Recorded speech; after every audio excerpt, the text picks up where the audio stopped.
हमारे इस channel DJ Balkrishna entertainment official को लाल बटन दबाकर सब्सक्राइब करें और साथ में घंटी के निशान को दबाना ना भूलें ताकि सभी नए ऑडियो वीडियो आप तक तुरंत पहुंचे, बिल्कुल मुफ्त।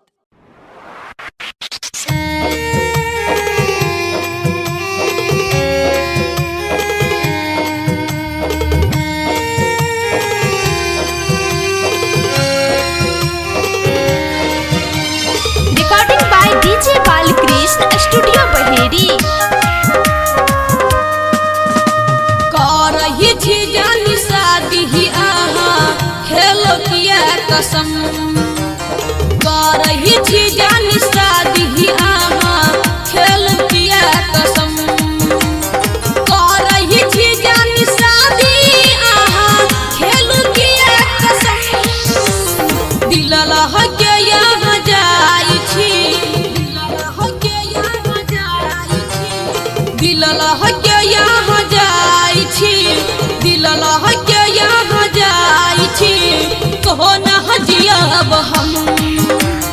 करही छी जानी शादी आहा खैलू किया कसम।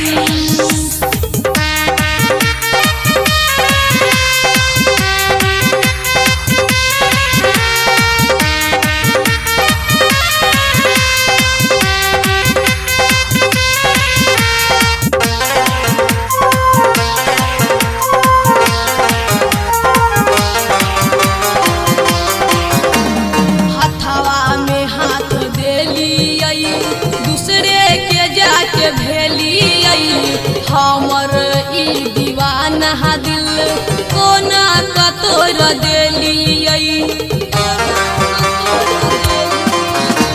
हाथवा में हाथ देलियै दूसरे के जाके भेलियै।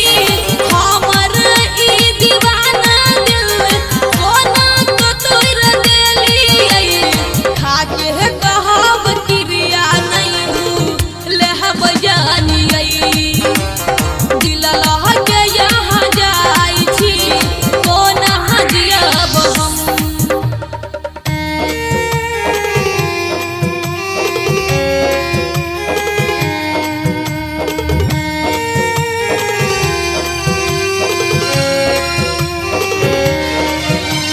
डीजे बालकृष्ण की शानदार धमाकेदार प्रस्तुति।